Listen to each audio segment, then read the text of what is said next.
Hey, what's up, folks? Yep, a little bit early tonight. I think what I'm gonna start doing is I'm gonna ease my way towards 6 o'clock instead of seven, uh, for health reasons. Um, but before I begin, welcome to Food for Action. If you're watching live, thank you for making the time in the midst of your evening. If you're eating dinner, save me a plate. Uh, but thank you for tuning in. Welcome again, Food for Action, episode 25. Very humbled by uh, having been given this platform uh, to help guide a conversation that's very essential to our existence today. Um, if you're watching this later, please share it with your friends, or if you're watching now, hey Shannon, if you're watching now, share it with your friends now, but also share it later. I've been also humbled because I'm getting like hundreds of watches and shares and things after the shows have been broadcast, which is really awesome. But again, I am slowly transitioning into doing this earlier. Um, I can't do it right away because I don't want to miss out on some folks who have already uh, got used to tuning in for parts and pieces of the broadcast. So I'm doing it slowly. Eventually, we'll be doing this at closer to 6.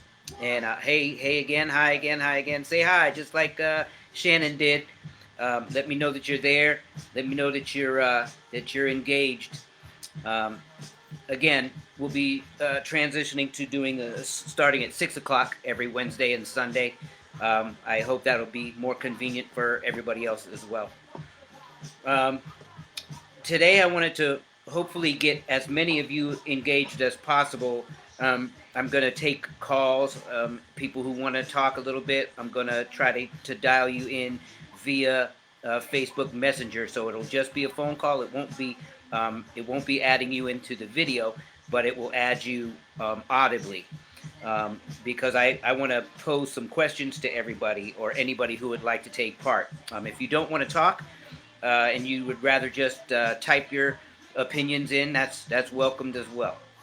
But I have a lot of things that I want to go over and I want to get some opinions on based on the amount of messages that I've gotten about certain subjects or sub subjects, I guess you call them.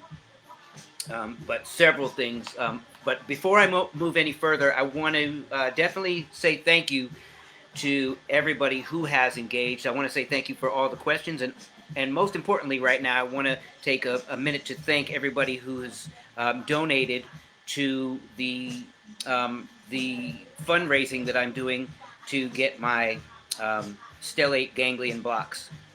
They are imported to help reduce the pain that I go through on a daily basis, and it definitely kicks my posterior region on most days. And but these blocks it's a procedure that they do a little different than regular shots or epidurals and so on. But what it is it's a needle that goes through the front of your neck, either left or right side, and there's a tube that they insert, and it's a 30-40 minute process where they put this medicine that's got numbing properties, but it also has pain relieving properties, and it goes straight to the nerves down the spine or up the spine, depending on where they're going. For me, they would be going cervical at first, and then may do some later that for my lower back and lower extremities. But as you can probably tell, in a little bit of pain today, so you might hear a wince and a grunt every now and then, so please forgive me for that. But again, thank you for everybody who's donated. I appreciate it. I'm only $250 away from the goal, so if you have $5 in between your couch cushions of your couch, or a little bit of change in a bottle somewhere or something, please think about or pray about donating. It would be awesome for me to reach this goal, which will take me 3 months out because I have to have them done 2 months, 2 months, sorry, 2 times per month, and that so 2 times a month each month for the rest of my life or until there is a cure for chronic Lyme disease, which is the phase of chronic Lyme that I have. So again, thank you all of you guys who have donated already, and anybody who can, please do so. It'd be awesome, much appreciated. And let's see. Yeah, so let me move forward. So again, we're on how do you donate? Okay, Shannon, thank you for asking. There are three ways to donate that are located on my Facebook page, on the same page that I'm broadcasting from. I've put it up multiple times, but I think I can remember what they are. One of the ways is Cash App, which is if you go on to Cash App, if you have it, my Cash App is capital OBIEALLEGRA. That's Obi Allegra. If you have PayPal, you can if you log into PayPal, you only have to type in my email address, which is again Obi Allegra, but small letters, obvious, lowercase OBIEALLEGRA at gmail.com. That's for PayPal, and then for Venmo, it is Venmo is all capital letters Augustus, which is AUGUSTUS hyphen Morant, MORANT. So those are the three ways to give. But if you don't remember them, you can always look at I posted the last few posts of today. One of them was about that. So so you'd be able to find that there, and it's also in my story. I don't have the know-how to put this stuff like how people put it on the screen. I don't know that yet, but hopefully soon I will be there. Which is also actually a cool thing, is that there are a couple of people that are stepping to the plate, interested in doing some stuff with this live stream. So it's not going to be immediate, but it is in talks. Also, I have a couple of really cool guests that are going to be. No, thank you, Shannon. A couple of cool guests that are going to be coming starting this Sunday. This Sunday, my guest is from a show that's it's a radio show, but it's internet radio, I believe, only. And then they also they're advertised on Facebook and Instagram under. I want to call it. It's called The Evening Experience. One of the host DJs from that show, Mach 357, or Mac. It's spelled MACH, so I always call it Mach, and he probably doesn't like that. But it's Mac 357, who's from the show The Evening Experience. I'm going to be posting that stuff up on after tonight. I didn't want to post before today since I have this episode. But tonight I will be posting that stuff up, which is going to be cool. Him and his show, they're like icons in this whole thing. They constantly, every Thursday and I can't remember what other day, but I know definitely Thursdays, they have special guests on their show, and they're doing like every freaking high superstar, movie star, rapper, actress, you name it. They interview everybody, and basically what they're trying to do is promote positivity in Black and Brown, Hispanic communities, and so they have these really cool inspirational talks that are directed towards folks of color, POF, and to hopefully excite folks into being productive and giving them motivation. So it's really neat. He'll be doing on this Sunday, and then I have an author of several books, and she also is involved with a couple of movies. Kimberly Jones, Latrice Jones. She is world renowned. She goes around and she's an activist and she's an author, and like I said, she writes movies, and she's going to be on the show on September 17th, I believe it is, or shoot, I have to look. I'm going to post all this stuff anyways. But yeah, so in September, mid September, she's going to be on. DJ Eddie F, who is one of the most, he's like one of the founders of DJing and producing back in the days of Heavy D and the Boys, and basically where hip hop was beginning when it started fusing with R&B as well. He was one of the leaders of the movement of that, and still very active to this day. He set off and put on so many folk, it's ridiculous. So DJ Eddie F will be on soon, and many more folks, man. Lots more to come. So we're stepping it up a little bit.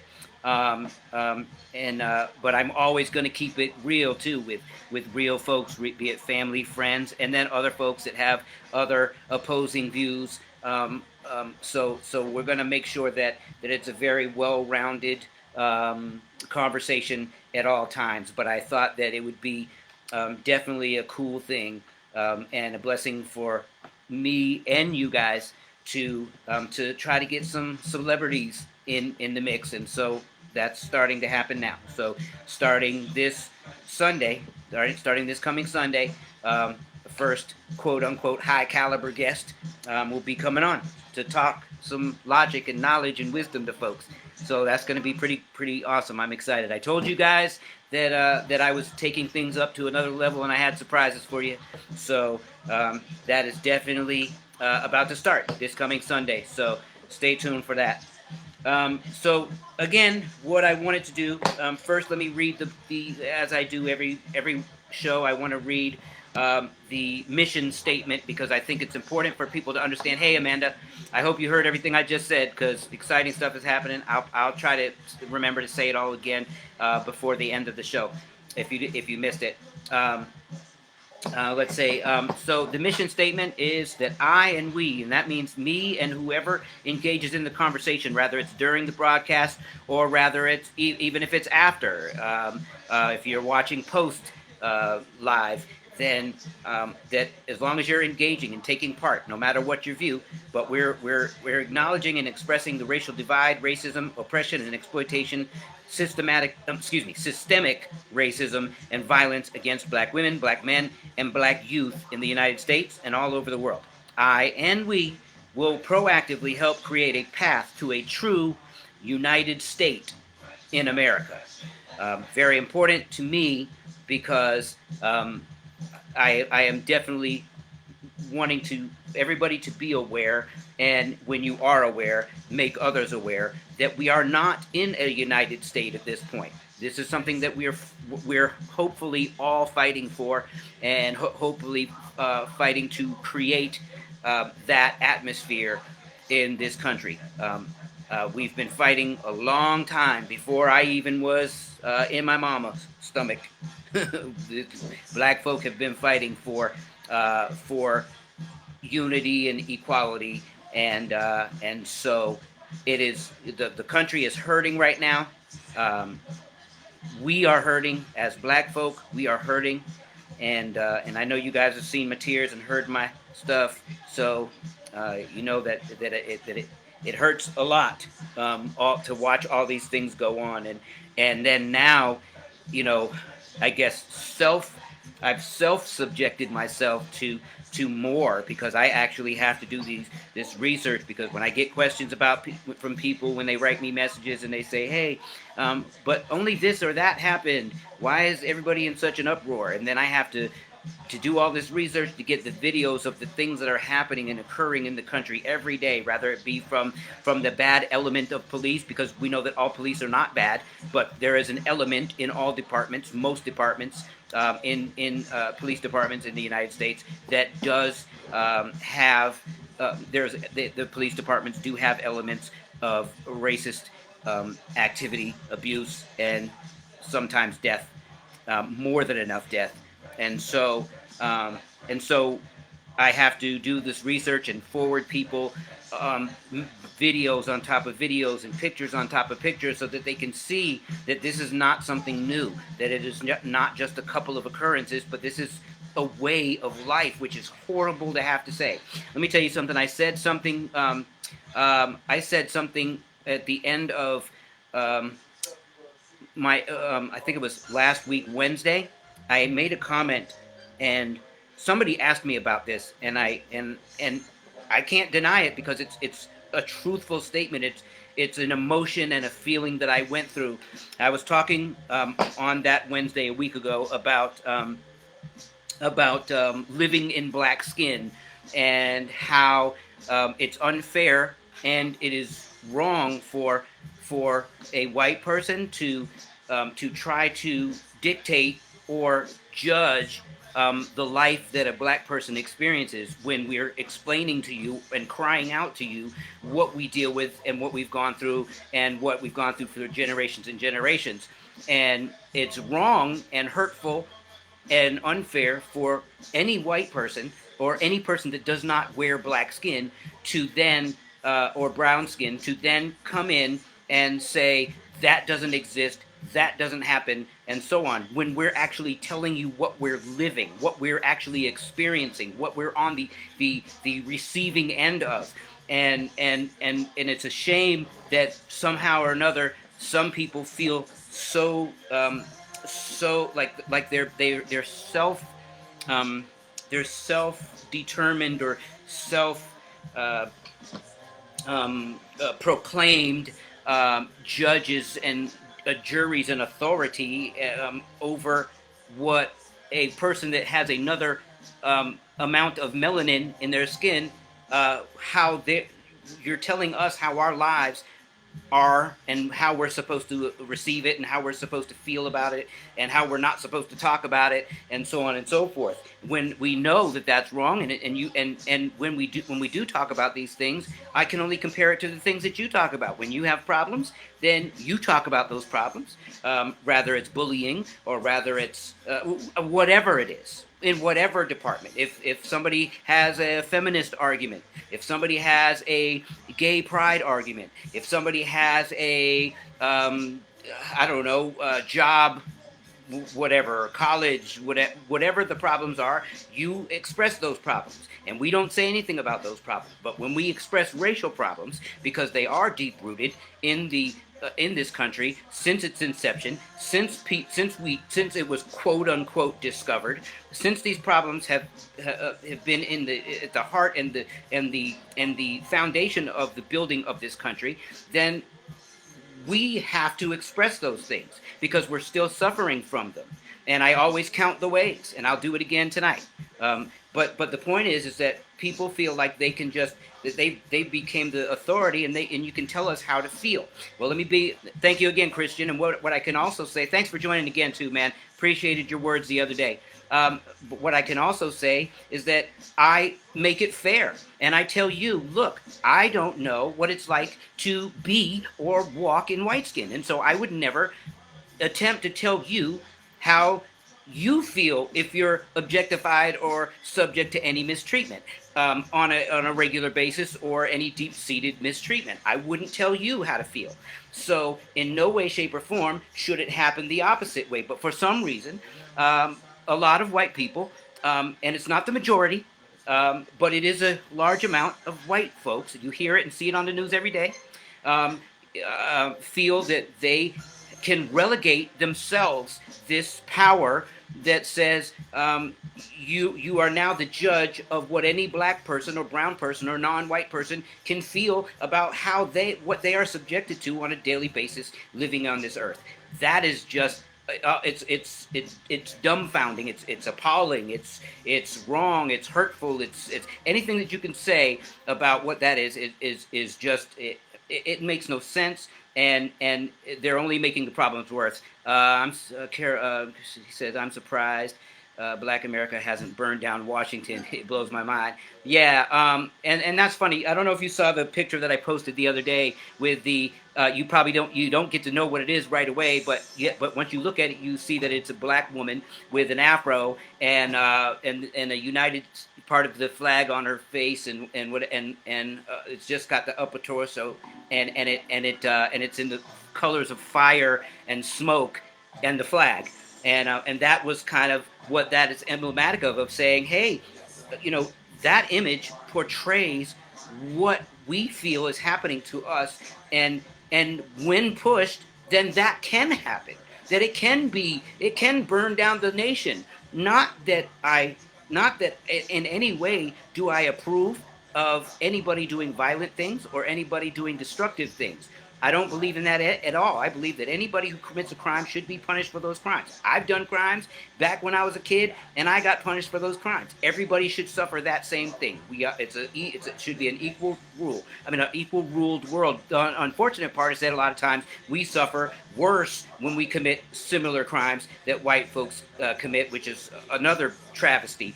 But going back on point. It is a sad state of events that's the corner that we're pushed in because nobody listens. And when I say nobody, that's a figurative covering, because when the majority of a society doesn't come to the aid of the overwhelmed people, then at that point we have to use the covering and say that nobody is coming to our service or to our help.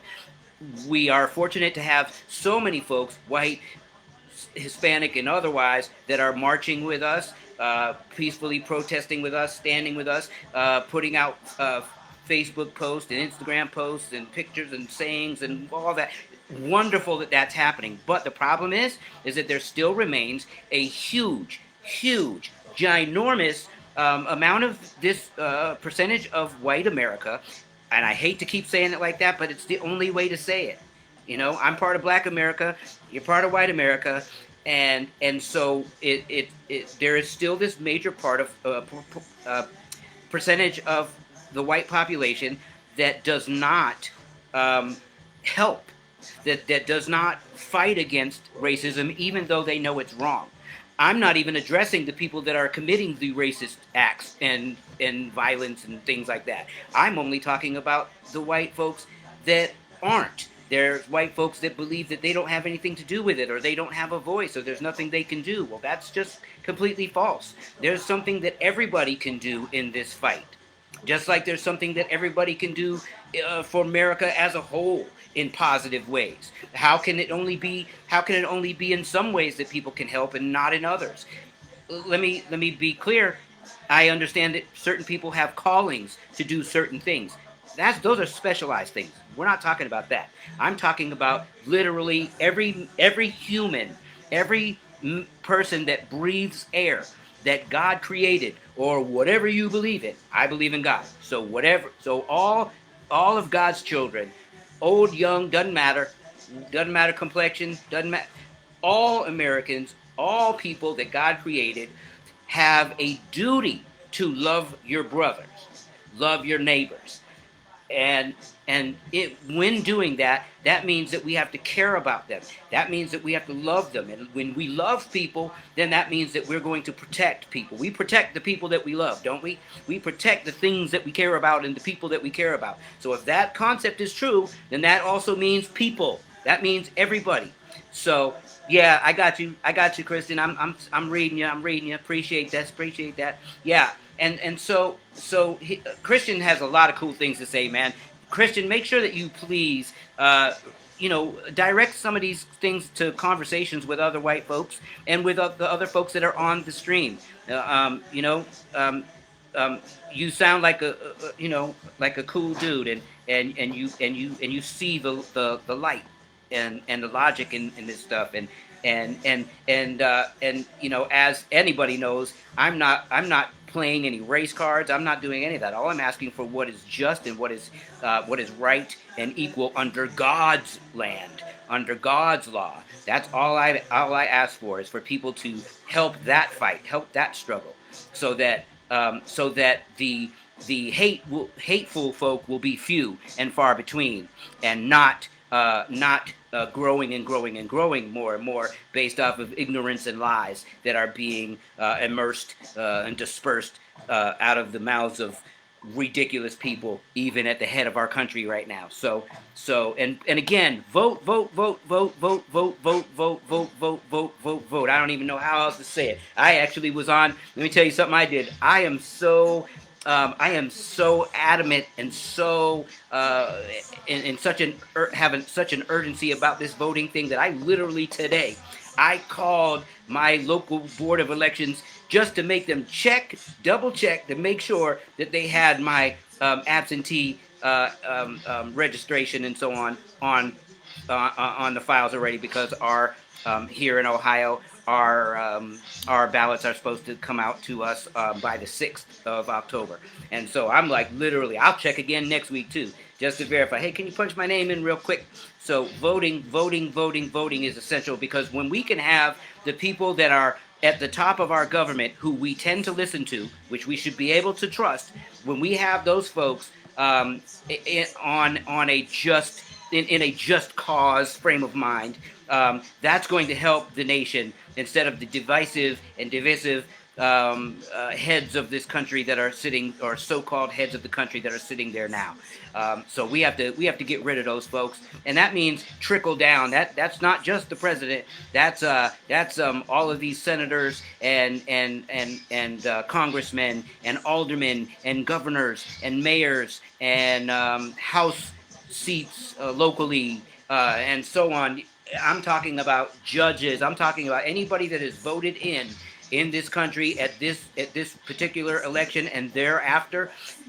You need to make sure that those folks are in alignment with peaceful, loving, and all-inclusive equality mindsets, beliefs, and that's what their policies are all about. And if they are not, they need to get voted the heck out. Period! Exclamation point. Wow, did I breathe just now? I don't know. Christian, good stuff, bro. Good stuff. So I want to make sure that we're all on the same page with that, and I want to make sure, like I said earlier, that you guys also are doing what I suggested and have been suggesting for weeks, and that is to go through. Hey, hold on a second. I just watched a video where a riot broke out in a black neighborhood. The police were called, and they came out and just stood there, allowed women, children to get beat up, and never got involved. It made me sick. Yep, I mean that's what it. Look, like I said, I've been having to watch videos on top of videos on top of videos on top of videos, and sending videos to people as examples of things, so that I didn't have to keep on over-explaining things over and over again. And so I have been watching literally hundreds of videos where there's, for example, traffic stops, and when the traffic stop was with a black person versus the same traffic stop for a white person, and how they went extremely different and explosively fast. And so, and that's just one example. I'm talking about other things as well, besides traffic stops, like a drunk dude that was in I think it was like a hospital lobby, and police officer came up to him because somebody that worked at the hospital, I think the hospital security didn't realize why the guy was there. He was waiting for a ride or whatever, and then the police officer walked up and just started shoving him and then punched him in the face and so on. Now that guy got fired for doing that, but still, these are the kind of things that happen that where there's an extreme difference in the treatment. And I am not saying that mistreatment doesn't happen to everybody, but what I am saying is that the disparity is huge between how much is done negatively when it comes to interactions with black folks, rather than white folks, which is just a horrible thing. And Mandy, to read that, I'm going to have to ask you to send me that link if you have one, because I need to see that too. I need to, these are things that should be made aware to everybody. When you guys see videos of stuff, or if you see something happening in the street, film it and put it online and call it what it is. It's so important, man. This day of modern technology, we should all be doing that. That helps the conversation. When people see the social media airwaves saturated with all these things, then they can't call us liars anymore. They can't just say somebody's playing a race card or anything like that. They have to literally take what we're saying as gold, as platinum. And it can't be denied when you can show people things in mass amounts. And that's what I have to do these days when I answer questions from naysayers or deniers. When people call me out or try to call me out on things or try to say I'm lying about stuff, I just start feeding them the videos. I start giving them the links. Because if people see all that, I don't have to say as much. I want to talk to everybody. I love the conversations. It's awesome. But I definitely love it when if some and not for spite or anything, but just it does kind of feel good when somebody says something that's oh so false to me about something that I know because I experience it too, and when I know that it's been happening forever, and when I see that happening, and then somebody accuses me of just trying to spark up a flame or whatever, then I can say no, I'm not doing that. Let me send you these links. Let me point you to this book, or let me point you to this article, or let me point you to this news station, or whatever. And so it's just like I say, action, food for action is what this thing is called. And actions speak much louder than words. Although the conversation is necessary, because that's why we're doing this, but it definitely helps to have some stuff to back it up, so that when people try to call you a liar, all you have to do is say, well, let me refer you to this. And I think, and if you have a lot of thises like I do, then it helps the argument immensely. And not that I want to shut anybody up, but I want to invoke the conversation in the right way, where it's not just me telling you something and you just being in denial. I want to be telling you something, and then hopefully you will offer me an opposing view, or a view that gives me something that I can get from it. Like, if somebody comes up to me and they literally have some kind of reason that they believe justifies how they feel. For example, let me give you a good example. Several years ago, I encountered a person who it was at a gig that I was playing. So this is when I was still in Charleston, and I was playing at a thing. It was like some kind of benefit thing outside it was for the firefighters, and we did a benefit at like church in Somerville, church grounds, like a big parking lot, I think.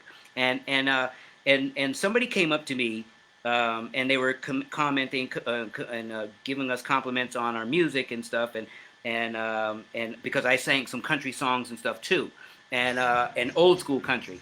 And so that person was like, "Oh my God, that was awesome, man! Blah blah blah blah blah blah blah. Never thought I'd see a black person doing that." And I was like, "Whoa!"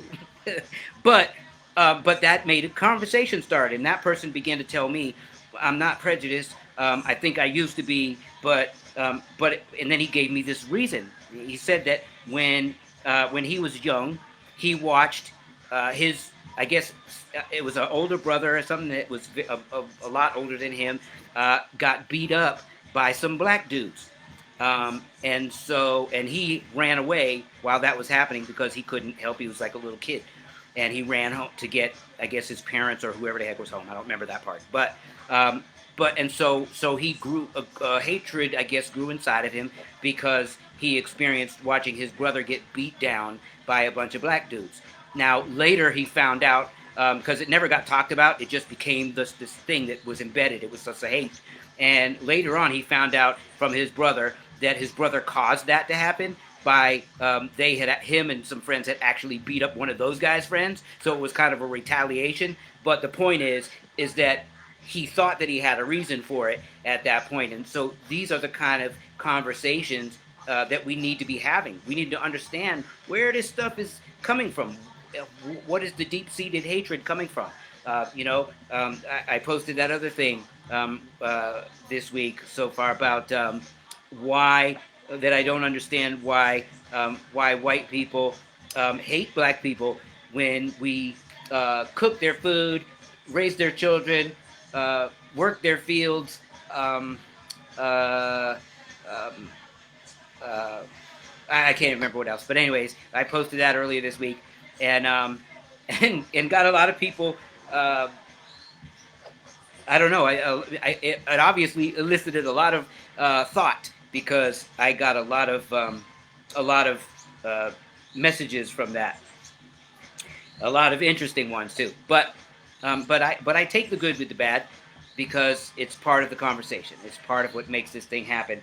And if I don't listen to everybody, then I might miss a reason. I might miss an understanding, and I don't want to ever do that. I want to be fair in this conversation. And like I said about the guy's story that I told you a minute ago, some people have what they believe are legitimate reasons for the ways that they feel and the beliefs that they have. And that's just the same. I mean, look. You hear it all the time about Christianity. Some people don't believe in Christianity because of how they were treated in certain churches and whatever, where they weren't embraced, even though God says, "Come as you are." And it's true. A lot of church folk, they are just kind of snobby, but there's a lot of church folk that aren't. But they're not literally church folk. They're Christ believers. Christians. True Christians are people that embrace everybody. True Christians are people that are not judgmental. True Christians are loving into everybody's community. True Christians are loving on every individual, every neighbor, and so on. True Christians are setting examples. True Christians are not out there chastising people and judging people and putting people down and calling people names and so on. That's not what true Christian people are doing. So let's not get it twisted, America. Okay? Truth. Hold on a second. Got to get a sip. Apple juice.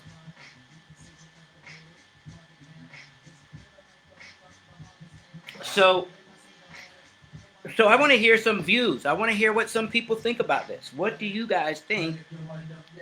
What do you guys think about the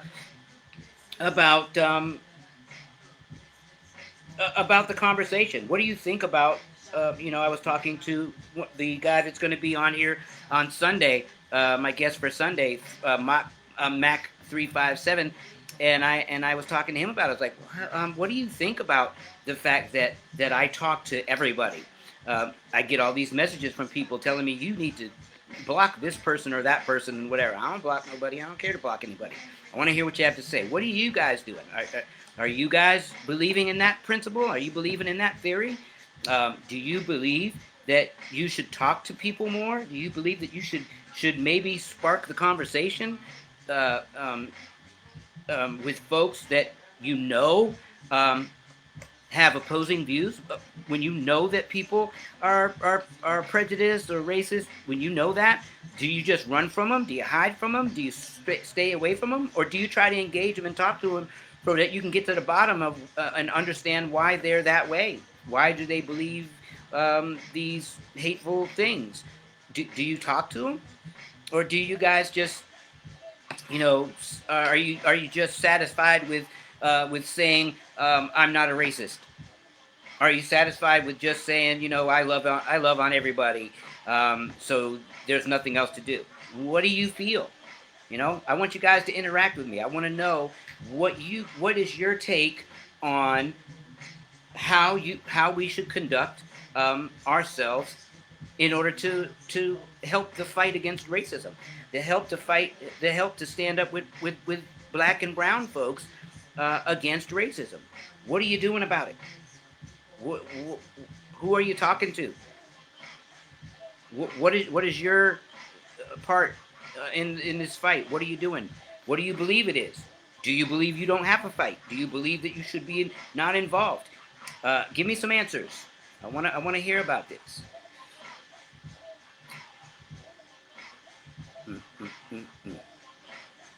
I have some old school hip hop playing in the background.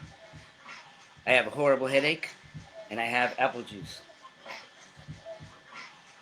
Hold on a second. That's called entitlement and ignorance. I hear you, Amanda. I hear you. Hey, by the way, Amanda, did you ever, did my brother Joe ever apologize to you? It was my fault though, because it just never came. Just like Just like when you told the world that that you were my ex-girlfriend, I never told uh, Joe. You never got to meet Joe because Joe didn't live in South Carolina anymore when you and I dated. So that never happened. So I don't even know if you realized that either of you guys realized who you were talking to because his name doesn't say Morant. It says Jeannie Joseph or something like that. I'm so sorry about that. Okay, let's see. Honestly, I think you are a lot stronger than most people. I had a conversation with a friend this weekend that loves using the N word. He told me he would never change, so I told him to leave my house and never come back. Ba-da! Good job. Good job. But guess what? You know what I would do if I was you, Amanda? I would actually look that dude up later on if you didn't already. Now, knowing you, I'm sure you probably did, but I would try to find out why he uses it and find out why he has that kind of hate in his heart. You know, make him listen to you because I'm sure he has to feel like you knew who Joe was. Okay, you had the guy that you made leave. I'm sure he had to know and be aware of your point of view because I know you. So, but did you give him any more schooling about this to go with it? I'll wait on that answer while I take some ibuprofen.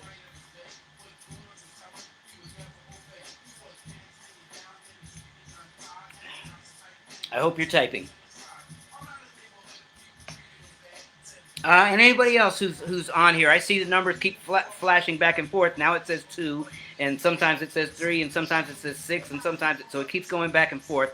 Um, if I can judge or try to judge that at all, I would say the last episode on Sunday when I got off of doing this.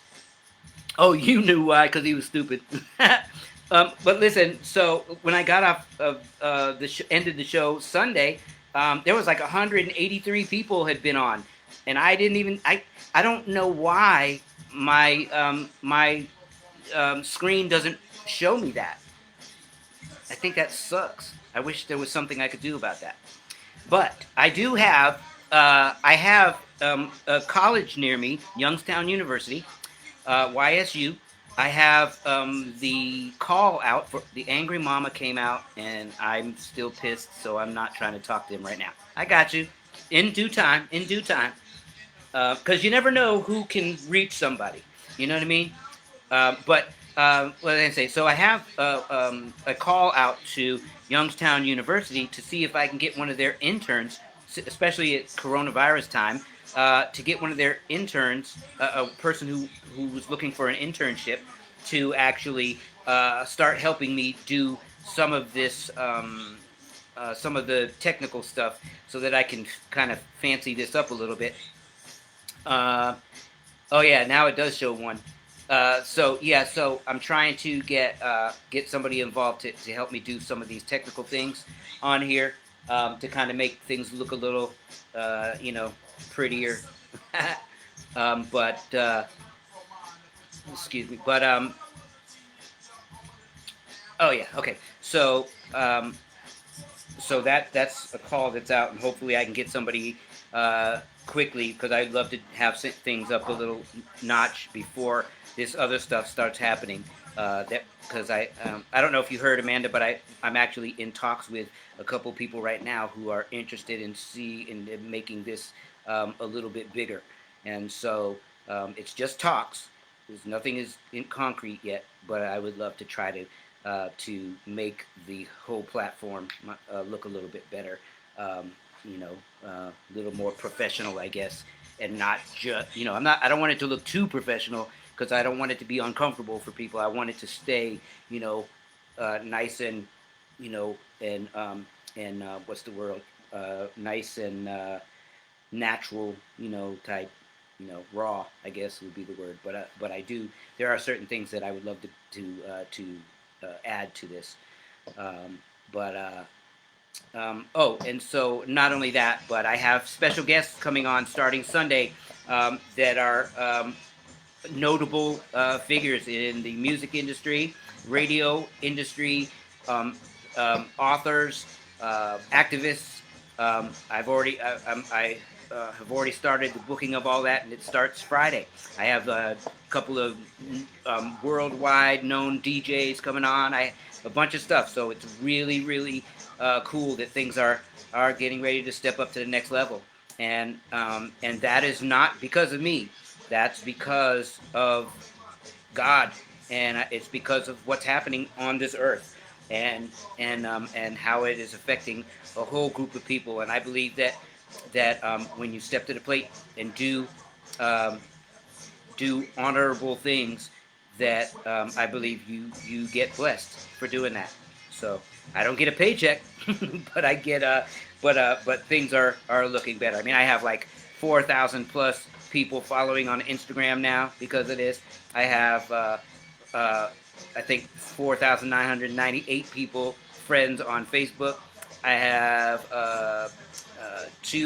almost 300 people on the Facebook page that is strictly for Food for Action, and so it's starting to take off, and it's really awesome because the more people that we can engage in conversation about the horrible things that are happening to black and brown folk in this country, the more people we can get involved, the more ways we'll be able to find uh, cures, solutions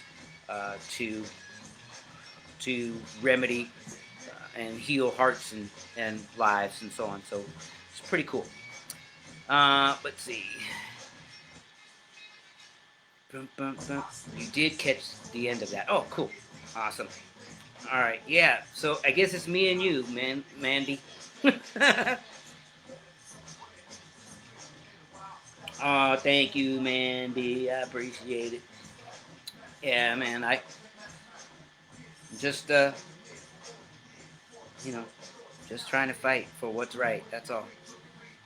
And it's the look. It's it's kind of odd, but um, most people uh, are sick and tired of the stay-at-home things and the not working, because I know a lot of people still aren't working, and I know a lot of people still are afraid to go outside, or a lot of people still have curfews and all kind of stuff. And me, I've been like I've been on this curfew or stay-at-home thing for a long time, years, because of what I'm doing. So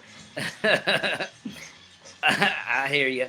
Uh, so yeah, it's been years for me to have doing this. So it's kind of it's not abnormal for me to be home. And so in this time, uh, doing this whole live stream thing, it's definitely um, it's not been a hard thing at all to insert myself into and dedicate myself into, because it actually keeps me busy, and at the same time doing something uh, very positive. So, oops, I just erased something that I shouldn't. Uh, but anyways, oh, cool, cool. See, I just got another interview while we're talking. That's awesome. And that is a very well-known reggae musician. Uh, Very cool. So, um, all right. Whoops. Okay. So, anyways, whenever you log on, folks, please say hi. Type in your name. Shoot a thumbs up. Anything like that. Honestly, I think you had this back when we were together. I'm sorry we didn't pick up on something then. Right? Yeah. Yeah, but if it hadn't been the way it is now, then then Jace wouldn't have such a wonderful mama. So there you go. It happens. God's got the plan. Hey Dean, what's up, bro? Let me get you in here. Amanda, I'm gonna pull Dean in here real quick. Uh, Hold on a second. How can I get to you? There we go. Whoops, dang, don't do that. This thing, man, trips me up sometimes. I'm trying to. There we go. All right. I'm about to call you on this thing. I'm not going to put it in video, though, as I told you already. Hold on a second.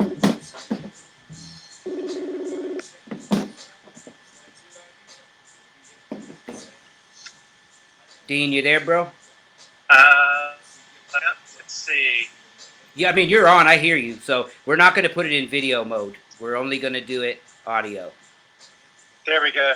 Okay? Can you hear me? Yeah, I hear you. Make sure you're as loud as you can be. Okay. All right? So we only have a couple people on right now. It goes back and forth. So, but many people will watch later as well. So don't worry about that. Yep. And I don't worry about the time because I actually started early tonight. Like I think I told you, I'm trying to move this to eventually starting at 6 o'clock instead. So I'm trying to ease that on people. Um, so um, so, Dean, I want you to first, before we begin, if you don't mind introducing yourself to everybody. I'm sure that people have seen you, your name pop up, and I've mentioned some of your comments. But if you can kind of tell people what you do, if you don't mind, and a little bit about you, and then I'll hit you with some questions. Okay. Let's see. Trying to split the screen here with you. No. I got to keep it off screen. I see. Okay. That's what I was trying to tell you. I see. Okay. Yeah. We'll do one of these days later on. We'll do screen, but for now, just kind of taking the phone call way for now. Oh, that's totally cool, man. Okay, cool beans. Let's see. My name is Dean Johnson. I've lived here in Charleston for 14 years. Where are you from? I'm from North Carolina originally. I was born and raised in Raleigh. Oh yeah, you got that Raleigh accent. True. Yeah. But I moved here from New York City. I was in New York for almost 10 years before I moved here, and moved around quite a bit before that over the years. But I am a spiritual coach and a carpenter. Nice. That's what Jesus was that. Yeah, exactly. I was, building things and making things, keeps the bills paid, and I'm there for people. I'm also a transition doula. Oh, cool. Yeah, so I work with people in their families who are transitioning and do a lot of work with hospice and that's awesome. So you do a lot of loving. Everything that you do so far seems to lend itself to duality in its purpose. Very meaningful in many ways. And it all seems to be about caring about folk and loving on folks. So that's cool. Yeah, I think there is when one discovers their true self or their oneness with everything around them, which is the spirit of God or consciousness, however you want to phrase it. Mm-hmm. It is there is a I believe there's a deep understanding of how connected we all are to each other, from the standpoint of what we don't see. And a lot of what I teach or whatever is that oneness where what we don't see is who we really are. And when we love ourselves through God's grace, we also love everyone and everything else around us. There's no separation between that. Right. Exactly. And unfortunately, in today's world, that is not something that is really understood or practiced. Right. And I was actually a monk in my 20s for a while. Wow. And I came up through the Orthodox and the Coptic and the Ethiopian Orthodox Church. Wow.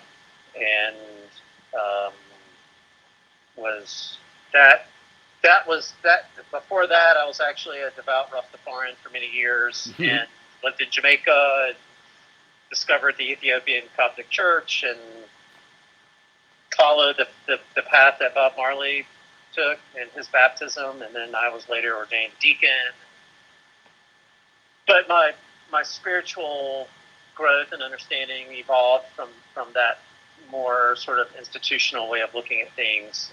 I've always, since I was a young man, very fascinated by the psychological, spiritual realm. Right. And I've always sensed the connection to something greater and deeper than my own understanding, something that you can't really describe. Right. You know, I've always sensed that as something that's, God is love. It's something that exists in all things. Right. So it's important. That's my story. Yeah, it's important to. I mean, it's kind of funny because as I've mentioned several times, I for 30 plus years was on staff at certain larger churches. I also in between helped out some smaller churches and so on, but always kind of a servant. Um, um, and it's funny that even you find that anybody who um, who who ends up either discovering God or discovering some form of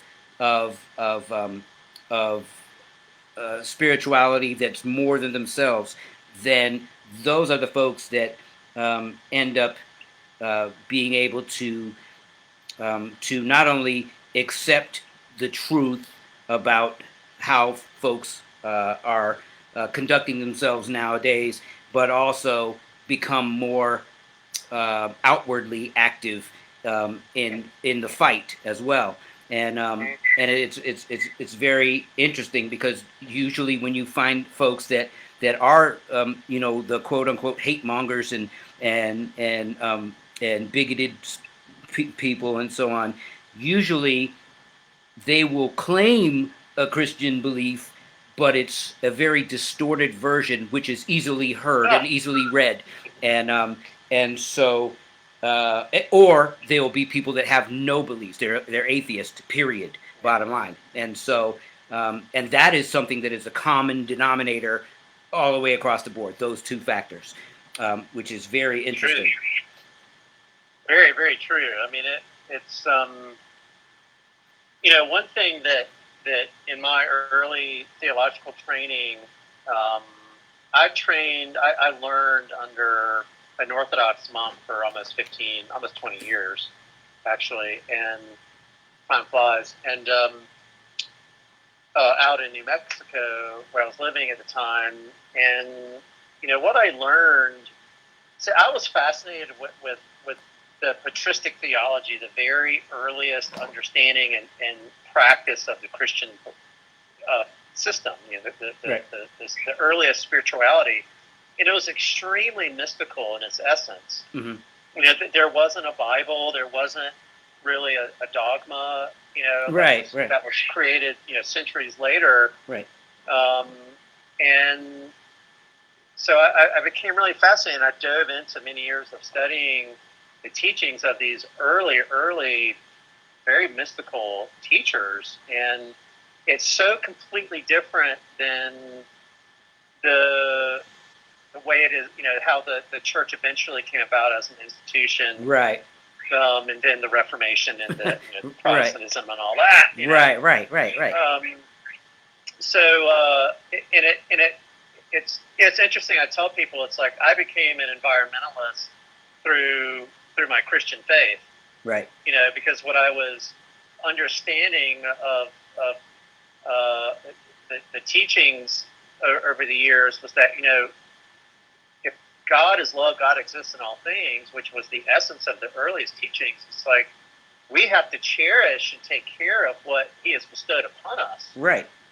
Not just the earth, but our fellow human being, right. Because the Spirit of God that is in you is the same Spirit that is in me. There is no difference. That is correct. It's the same that exists in all things. So, unfortunately, with this very divided Western belief system, came this understanding that, well, I'm me, and I have my soul, and you have your soul, and then God is somewhere out here in the clouds, as this separate dualistic nature, where oneness is actually very non-dualistic. It's everything is, what we're experiencing as in essence is all the same. It's just that,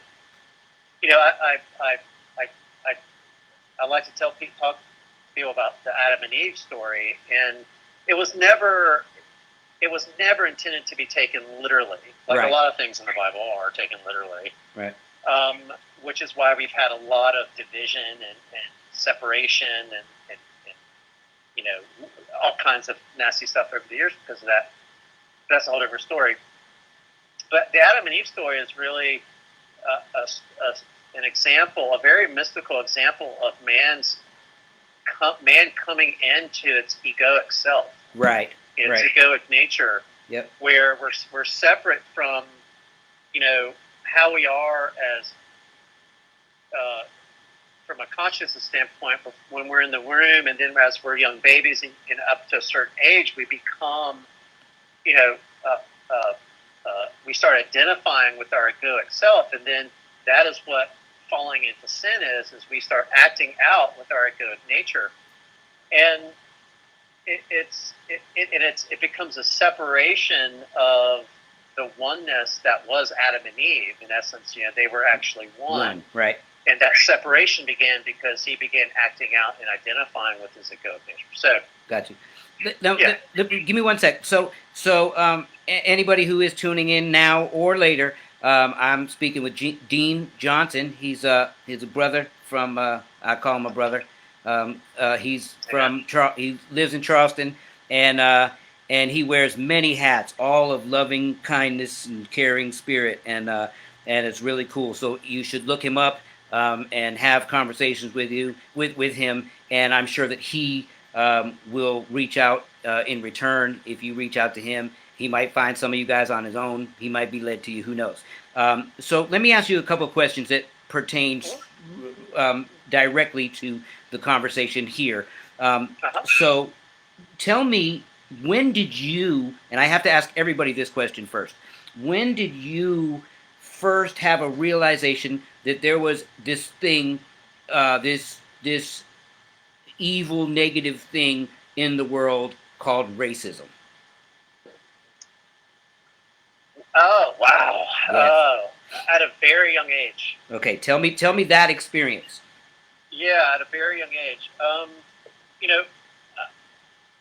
I was raised in a household conservative, but one where there was no racism.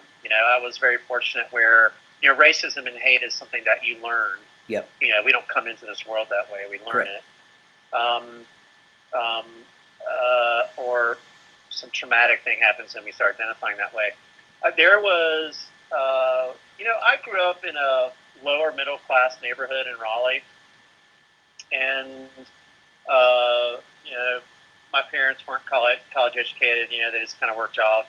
Mom was a preschool teacher and so on and so forth.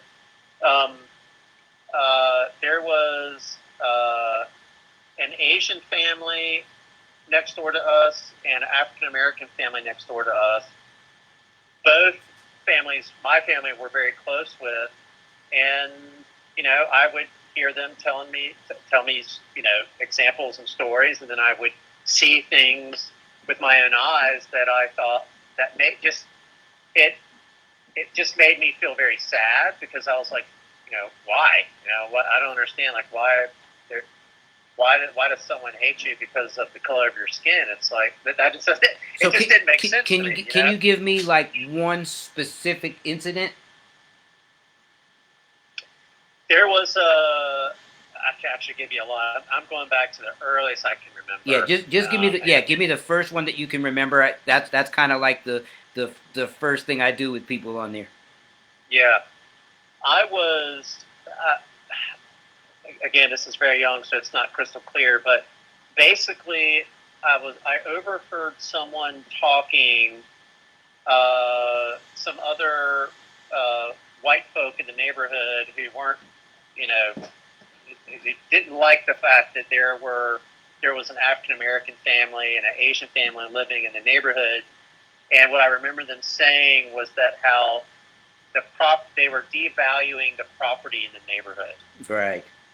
And that was right then and there. You know, my mom was like, "That is racism, and that is wrong." Right. You know, and I'm like, "Yeah, that kind of sucks." You know. It's very good that your folks were on the right side of this instead of the wrong side, because that in a lot of cases that I've found out, especially, I mean, I've discovered this throughout my life, but especially recently talking to so many people via Messenger and Instagram and all these different things, but is that because there was a lack of the positive uh, um, um, influence or reinforcement to a positive message, or an opposing message to the hate, then it enabled them to create a deeper seed of that thought of hate and embrace it easier, because they didn't have anybody that was close to home telling them that it was wrong. Yeah, I mean, what I remember as a young kid was, you know, my especially my mom was just saying, you know, God loves everyone the same. It's like God is in all of us equally. You know, that kind of message is what really stuck. You know, that was very poignant. And then in middle school and high school, you know, the schools that I went to were predominantly African American. You know, most of my friends growing up were black. You know, Yep. and I mean, I had African American friends, I had East Indian friends, I had Asian friends. I mean, I was fortunate enough to grow up in an environment where it just wasn't a bunch of ignorant white folk, you know, out in the country somewhere, you know. Well, let me say you definitely were fortunate because Yeah, that is that is right. not the experience of most of the community that espouses that kind of hate for another race or another ethnicity or a different hue of folk. That's definitely not the norm. So you were definitely fortunate, and I hope that that with that, because I know that all the things that you told me that you do are all about love and care and sensitivity and uh, and, um, and and I hope that you're also out there actively talking to other white folks about this now more than ever, because there is a cry, there's a pain that is happening within us black, brown folks, that we're experiencing because we've dealt with it for so long. And as I told my story several times, I've dealt with it so long in the beginning that at a certain point I gave up talking about it and just immersed into myself into the music thing and creating love that way. And then it came back to haunt me every year for a portion of the year with another incident, and it happened until finally 3 months ago now. It blew up and it brought me to tears and just hurt. And I got online, and that's how this whole thing started. So, um, so it's uh, it's a tragic thing it's a tragic thing that's happening now, and we need class, um, loving folk like yourself who are white to be out there on the front lines with us in any capacity that you can do it. You know, you do a lot of stuff, so you're probably busy a lot. But whenever you have some spare moments, I hope that you're able to, put the word into other white folks' ears, and hopefully they engage or they'll take away a message of positivity from you. So I hope so. I appreciate you for all that you already do. Um, Thank you. and please add what I just suggested to your utility belt, because I think you could be very impactful. As I tell some of my other white friends and family, because my mom is white and my father's black, and my daughter looks white and my daughter's mom was white. So anybody who tries to call me a reverse racist, they're out of luck. but Yeah. what I tell everybody is that a lot of times the message that I am trying to get out will be effective, and it has been so far to a lot of Yeah. ears and a lot of lives. But then there's a lot of Yeah. other lives that won't take the words from me. I don't know why. They just choose not to. They don't like us in the first place, so they don't want to hear what we have to say. But they will listen to you saying the same thing that I just said, and so that's why we need all of our white brothers and sisters to come to the table, stand up and fight with us. So I hope that. Well, let me just add something. I've been, to me, when I say, speaking out with consciousness, that's what this is. It's all one and the same, and I've been doing it my entire adult life. Amen. And it's never changed. And it's not just been uh, um, the continued injustice that African Americans have continued to experience, but also my Native American, because I have Native American blood in me, Mm-hmm. my Native American brother, my ancestors, and um, um, um, and my gay and lesbian brothers and sisters too. Right. And it's all a form of racism and a form of bigotry. Yep. And it's not to be tolerated on any level. Yep. And the reason at the end of the day people take on racist and bigoted ideals is because they're afraid. There's something that they are simply afraid of, and it goes very deep, into the self, and that's kind of like what I do with my work, is try to help people kind of rewire that a little bit. Right. But I want to make one point, and I hope people hear this. And I personally don't think that a whole lot has changed. And I messaged this in a previous blog that you're doing maybe a week or two ago, where in my opinion, and maybe I'm wrong, but we've had slavery, and then freed slaves, and then skip ahead, we've got Jim Crow and civil rights movement, all this. But really and truly, what has happened is that there's still a continued form of enslavement. Correct. I talked about that last week. Yeah. Yep. And it's like so many people, and I listen, man, I get beat up all the time by what I refer to as bigoted white folk on social media. I take it because I'll post something or I'll reply to something, and I don't insult people, I don't call people names, and people will call me names. Sure. And all kind of crazy stuff, right? Yep. But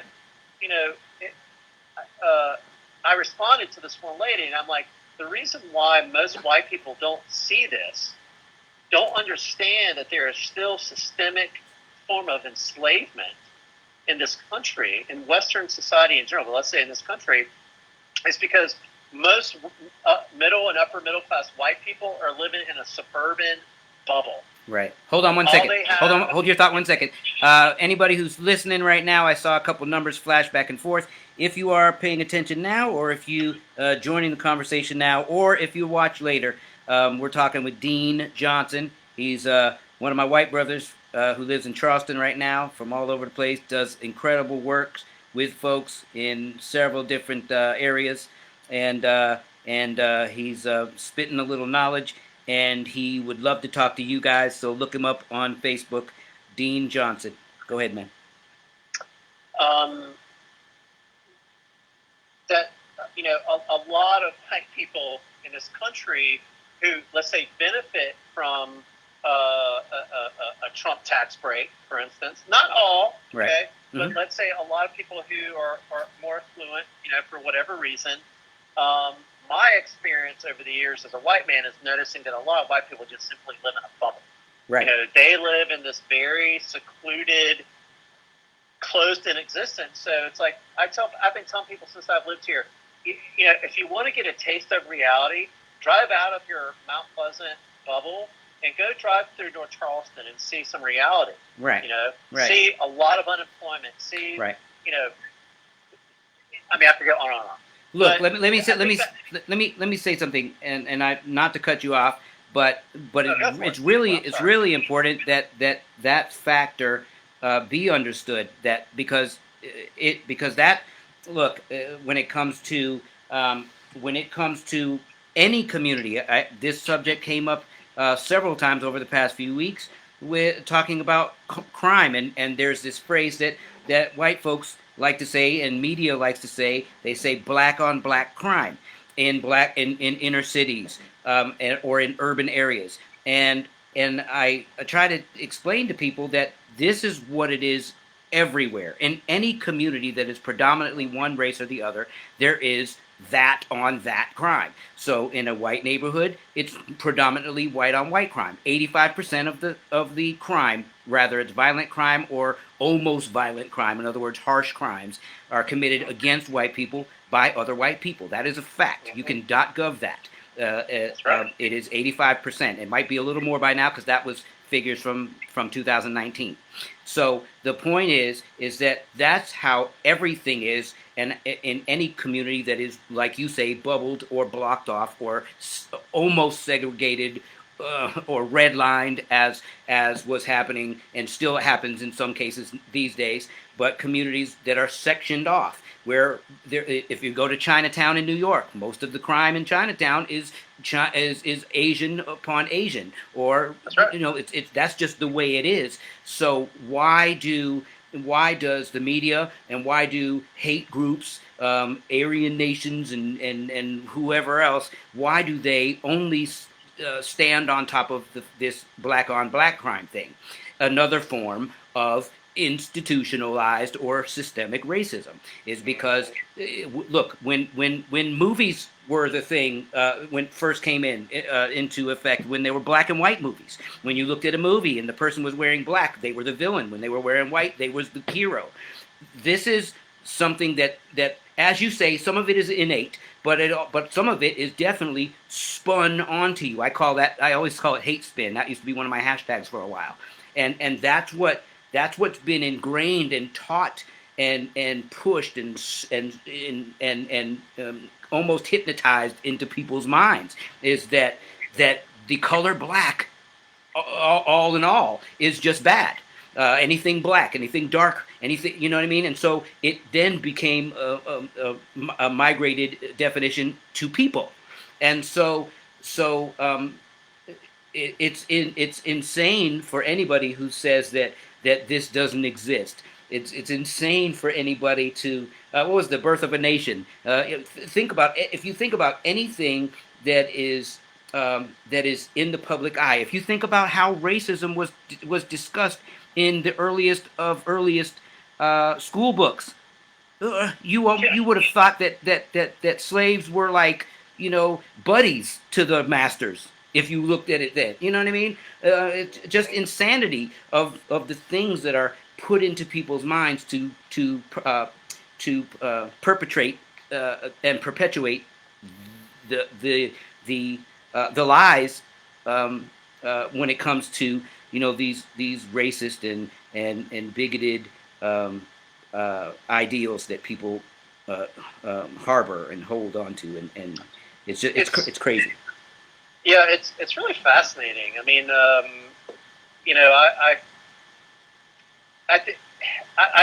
I really think it's when you look at just. Well, let me back up. I want to go back to something really quickly. In our current situation and how it's been for, well, since the last 100 years, 80 years possibly, at least since the World War II.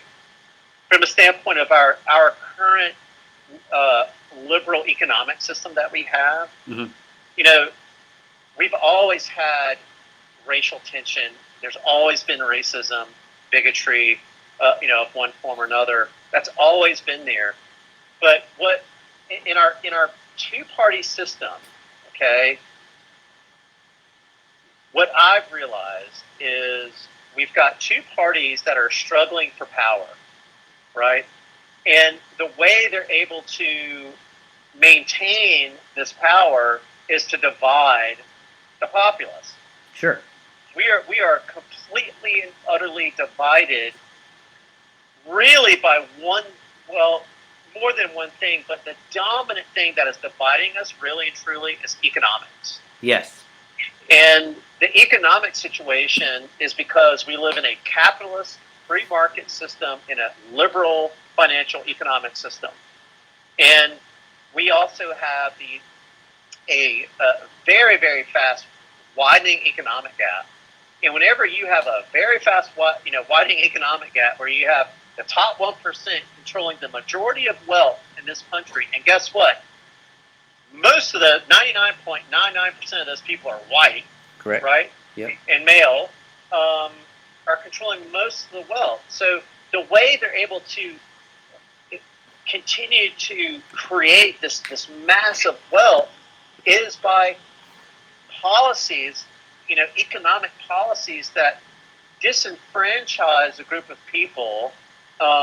If you go back to Reaganomics, that was the beginning of the middle class really being punted out of this country because we started sending all of our manufacturing jobs overseas.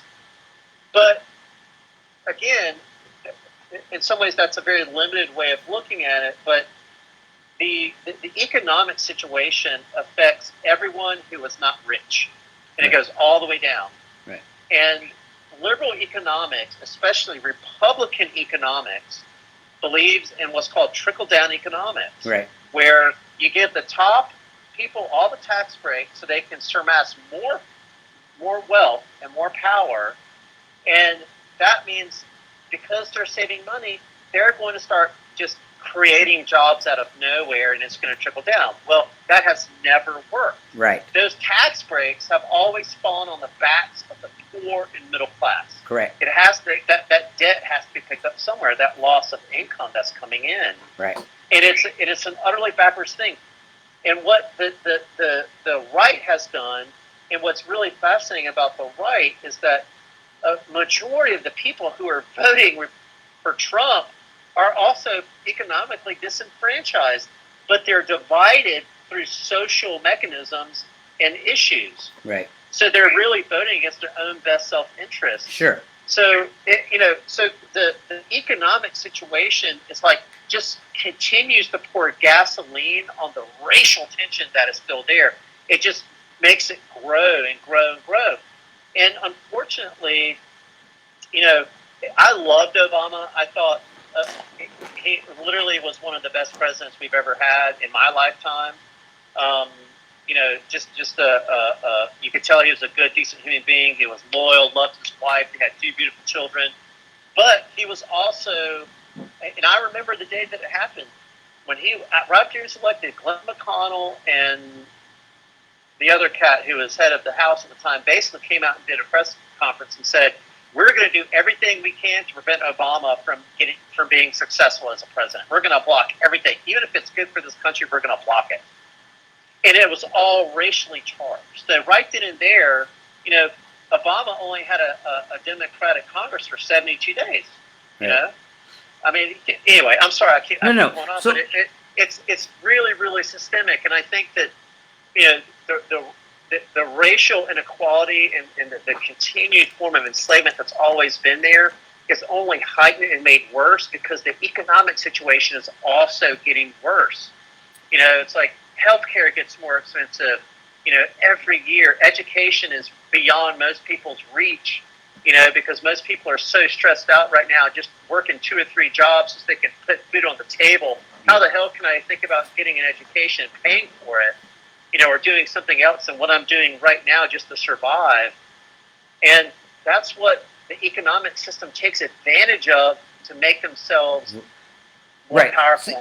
So let me say, so I agree with part of that because I agree that, yes, the economics has a lot to do with it, but I don't believe necessarily that is what makes the racial divide fester between people because most of the because part of what you said, most of the the at least outwardly or overt racism and acts of racism are not happening between the wealthiest of people, um, and they're not fighting about money. And let me also add that most black people aren't mad at anybody else who has money. We just want to have access to money too. We want to have access to certain jobs too, and as you said, education too, and medical, same medical opportunities as well. So we want seats. Yeah, So we want seats at all the tables, and we want access to all the tables. But we're not, and I'm telling you this from the inside. We're not worried about you having money. We don't care if you have money. I don't care if 99.9% of white America had 75% of the money. As long as we had a good chunk too, or access to it. I can't say 75 because that there would be no way for us to get an equal chunk. But you know what I'm saying. And to all the people that I know that are activists, which you'll be hearing from some of them soon because I have a bunch of people lined up. You didn't get to hear that part, but I got a whole bunch of new folks that are going to be coming on that are what we would call notable artists and activists and DJs and musical folk and everything that's getting ready to start starting this Sunday. So, awesome. but which is an awesome blessing. But my point is that so where it is essential to have money because it's needed to run a business or take care of a home and a family. We only want our cut is kind of how you say it in the hood. I just want my cut. um, we're not actually scrapping. For the majority of us, we're not scrapping to be as wealthy as someone else. We're not scrapping to do that. We would love it if it happened, and if we hit the good idea and we're able to make that idea come to life, and then all of a sudden we're millionaires. That would be awesome. But that's not what we're scrapping for. And I think a lot of people get it twisted, thinking that that's what we're saying. We're not saying give me the access to your dollar bills, to yours. We're saying give us access to some. Give us access to it, period. Let us get in there. Let us get in the room. And exactly. And Yeah, so, and let me just interject real quickly because that's not really where I was coming from. I guess what I meant was is that the way that the widening economic gap, I think, affects people, and I think I understand what you're saying, and you're absolutely right, but it's not making the racial tension worse. What I said was that's always been there. That's always been bad. sure, I think it's just now, it's just it becomes a tool, right? It becomes a tool. It becomes a tool, but yeah. it's also a lot of the people who support someone like Trump, right? Or even someone like Bernie, for instance, who I was a big supporter of. They're coming from generations of economic disenfranchisement, but they're Sure. divided or swayed through social issues. Right. If Republican economics hadn't just punted all of their jobs, and then Clinton's NAFTA, which contributed to that as well, Right. then they probably, I'm not saying they wouldn't be racist or bigoted, but this tension of Right. Right. It definitely increases it. I mean, I agree, but what I see by that is kind of I go further to the core of what you're saying, and it literally is more of a white issue that money struggle, because black people, for the most part, have always had that. It's always been so we don't care about that part of it as much, because it wasn't part of, when we got here, we weren't given no money. We weren't even people. So we were considered a property, a thing. And so we started that way, and we fought and fought for the things that we do have. So when you grow up in a black home, we're told, yeah, you can be what you want to be or what God wants you to be, and you know, love on folks, and go to church, and you know, if you want to do this, you can do it. Just work hard for it, and all that kind of stuff. All those little principles. But we're never told go get millions. We're never told that. We're told just, you know, succeed and work like a dog at what you do so that you can be successful at it. Success only is shown monetarily when you look on entertainment, when you're talking about singers and rappers with all the monies and the girls and the clubs and all that stuff. But that's not the The principles that illusion. we're told at home. At home, we're told you can, you know, work and work and work your behind off so that you can be successful at whatever God leads you to do, or what, or if it's not a godly home, whatever you want to do. And a dollar sign is not attached to it.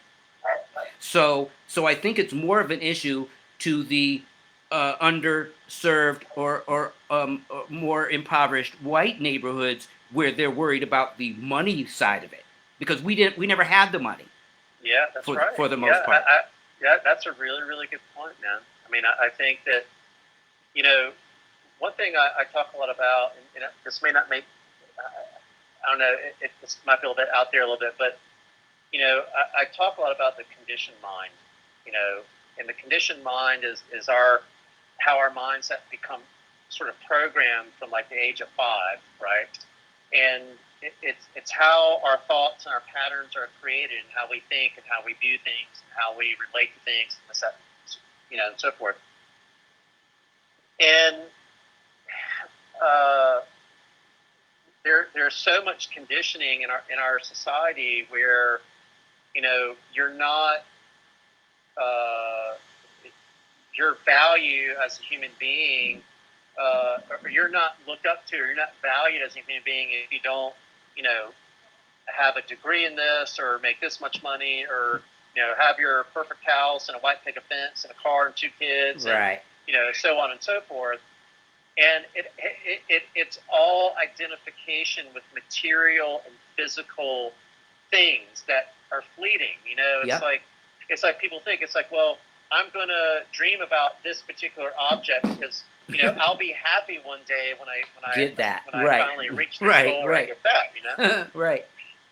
And you know, it's fleeting. That's why you know, you might be happy for 5 minutes, and then you're chasing the next thing because you're chasing something that's not really what brings your happiness, right? Exactly. So I think that's, you know, at the core of everything that's going on right now, man. It's like, you know,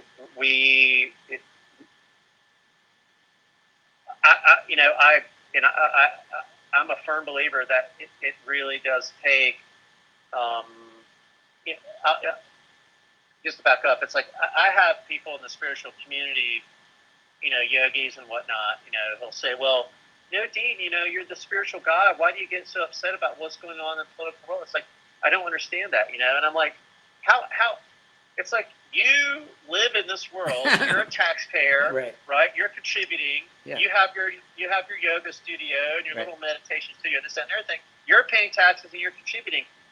Yes, okay, well, what about Jesus Christ? What about Gandhi? You know, what about all these other enlightened gurus, teachers, prophets, disciples that spoke up against injustice? Right. It doesn't mean that I'm hating on anyone, or I'm, you know, wishing bad things to happen to other people. But we have to, you know, all of us have got to stand up when we know there is blatant injustice that's slapping us in the face every day. That's right. And unfortunately, a lot of people are just simply closed off to it because they just deny it because of fear. Right. They live in their little bubble. Yep. Or they deny it because they, like I was talking about earlier, they either feel that that there's nothing they can do, or they feel that because they're not, because they don't consider themselves racist, that they don't need to do anything because they're fine the way they are. And you're right. God. Listen, everybody, again, if you're watching now or if you get to tune in later, I've been talking with Dean Johnson. Dean, if there's any way that, or if you want people to reach out to you to get some counsel, or to you know, get your help in any way, can you share your information? Sure. You can just direct message me on Facebook. My Instagram page, where I put a lot of my teachings up, meditations and stuff like that, is it's Wind and Bone. It's wind.and.bone. Can you spell that for him? Yeah, Wind, WIND, period, AND, period, BONE. Yeah, because you got that Riley accent, so it kind of sounded like you said yeah. Wind. So I don't want people to be looking for you. Like, damn, man, he went on that show and he was lying. Yeah. All right. Well, listen, Dean, I appreciate you taking the time to rap with me and the folks, and I'm sure that you'll get a lot of people wanting to hear more from you. I'll make sure that if you send it to me, private message me back, or whatever the heck people call it.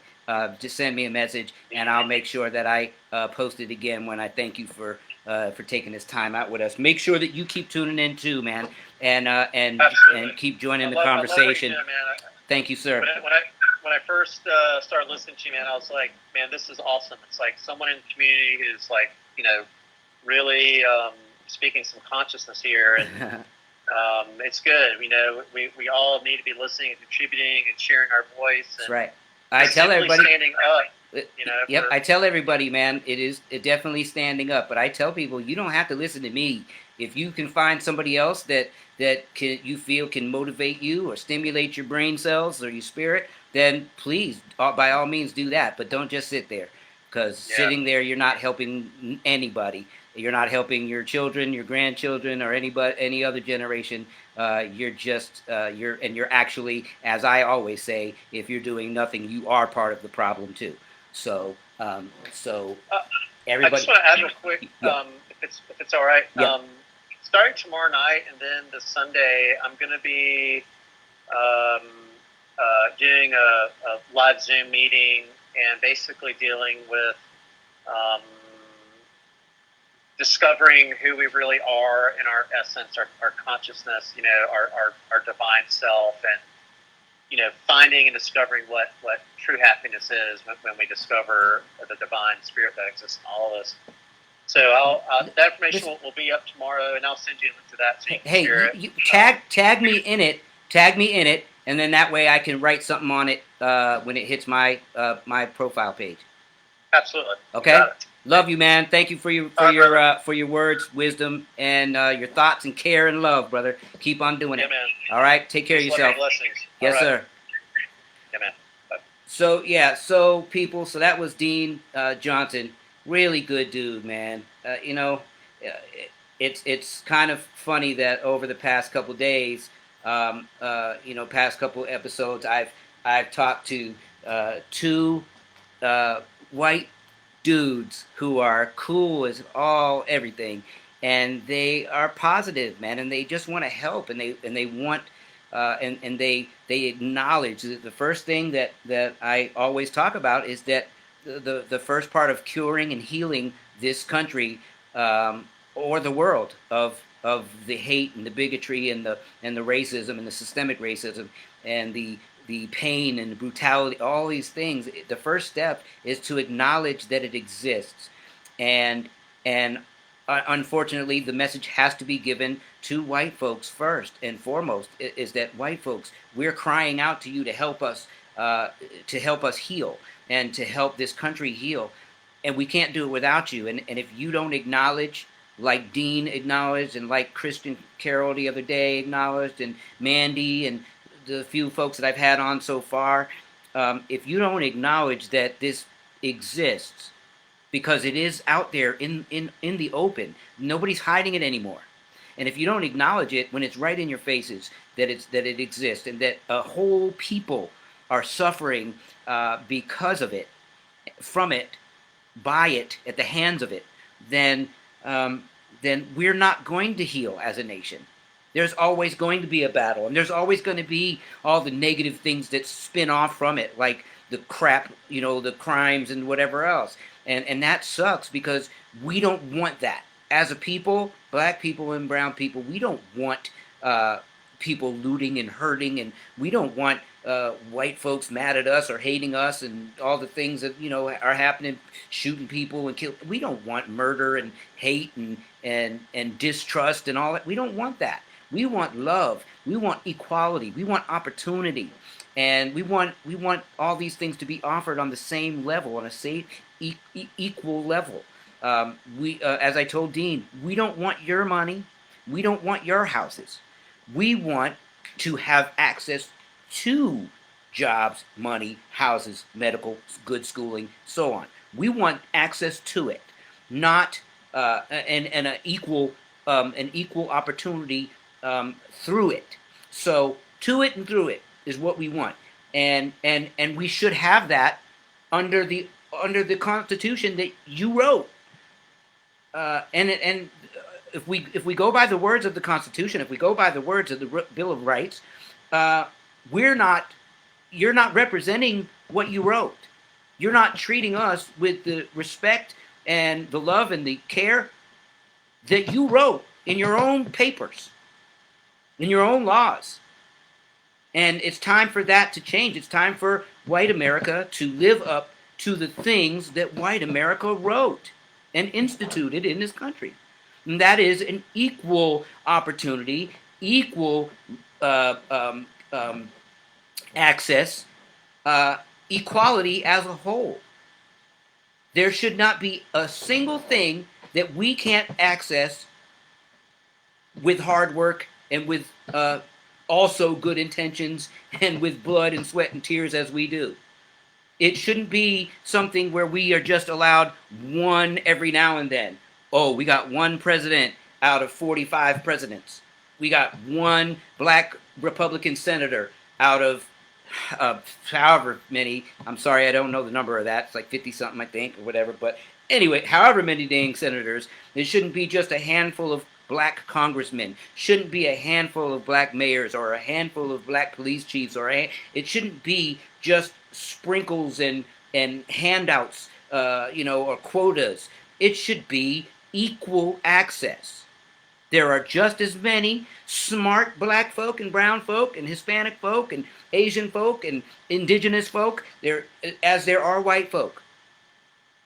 Obviously, it has to go to numbers because there's more white people in the country, but we're only 13% of the country. So, but in respect to the numbers, we should have just as equal of an opportunity to enter into any profession, any school. Have any access to loans or funding. So it should just be equal, period. Because that's what God made us. He made us all equal. So again, I want to thank everybody. Thank Dean Johnson again. Thank Amanda and Christian and who else came in? And Shannon Fouch and anybody else who tuned in that I didn't get to talk to. Thank you so much for joining me for another Wednesday Food for Action. I hope that anybody who has seen this will share it with your friends. If anybody hasn't, oh, wait a minute, I forgot. I can't leave without the focus. The focus this week will be, oops, I have the wrong thing open. 9-2, here we go. The focus, the black life that was taken is this week is Muhammad Mahameen Jr. I hope I'm saying that right, Mahameen Jr. And let's see, so in Phoenix, Arizona, on January 4th, 2017, 3 years ago, well, it wouldn't be a little over 3 years ago, Muhammad Jr. died pleading for his breath. It only has made national headlines now after raw police body cam footage was released and an autopsy report concluded that Mahameen died from positional asphyxiation, meaning he died because he couldn't breathe. It all began from Mahameen asking to use the restroom at a community center. Mahameen was homeless and was holding his emotional support dog, a Chihuahua named Chiquita. An employee stopped him, informing him that no dogs were allowed. An argument ensued between the two, and the police were called. Mahamin suffered from schizophrenia and anxiety and did not go anywhere without the Chiquita, the Chihuahua, his dog, his family explained. Police eventually allowed him to use the restroom, but while he was inside, they ran his name and found that there was a warrant out for his arrest because he failed to appear in court for having a marijuana pipe. As he comes out of the restroom, they go to arrest him, which caused Mahamin to panic, especially about his dog, saying immediately he has no one to watch the dog. The police pried the dog out of his hands or arms, and they took him down with the police officer holding a knee to his head. Police eventually allowed him to use the. Oh, sorry. They managed to get him to his feet, handcuffed. He pleads for his dog the entire time he is led to the police car. That's his child. Remember, he's schizophrenic, anxiety. While the officers tried to frisk him, Hamin's hands, which were handcuffed behind his back, were pushed up over his head, causing him pain. An officer says, "Relax, dumbass." That's what they called him. Again, Mahamin is forced to the ground with a knee to his head. Hands and feet held down his torso and arms, and restraints are added to his feet. Multiple officers pushed onto his body. Multiple times throughout the footage, he yelled, "I can't breathe." He can also be heard on the footage, because there is footage that is released, saying, "Please, Allah," in desperation. He's not going to, and then the officer said, "Allah, he's not going to help you now." The officer said that in the video. Soon he vomits and goes limp. Moments later, an officer said, "Oh, he's dead," before he turns off his camera. Let me say that again. Moments later, an officer said, "Oh, he's dead," before he turned off his camera. This is on the camera. You can see that part. At 10:39 p.m., just a little bit more than an hour after he first enters the community center to use the restroom, he is declared dead. None of the 10 officers connected to Mahamin's death was charged. They still work for the Phoenix Police Department, so you know that is going to be on my Facebook starting tomorrow, bright and early. Muhammad Abdul Amin Mahim Mahamin Jr. was 43 years old. His love and dedication to his dog displayed clearly in his last moments. What was his extended to his friends and family. His sister, Tanya Davis, recently said, "When my brother loved, he really loved." Mahamin was a martial arts instructor, a hip-hop dancer, and a father who was trying to reconnect with his daughter. He was always cracking jokes and being a prankster ever since we were kids, said Davis. Yeah, so again, another life. Mahamin Jr. That and more stories are located on Stories for Justice on Instagram. Let them know that I sent you there. You can read plenty, lots of these stories. Those of you who think that that the murdering unjustly of black men, women, and youth is something new or something that just started happening and everything's been wonderful since slavery ended, you're sadly mistaken. There are hundreds upon hundreds of these stories, some that you won't even ever hear about, and it's sad, but that is the state of our nation. So again, I thank you all for tuning in. Please share this with your friends and family. And again, I also want to add, please help me get that last $250 for my pain treatment for chronic Lyme disease. I need 250 more, and that's it for now. So this is something that I have to do twice a month until I die or until God gives the wisdom of a cure for chronic Lyme disease to a doctor somewhere. So again, thank you for joining the conversation. God bless you all. I'll see you on Sunday, same black time, same black channel.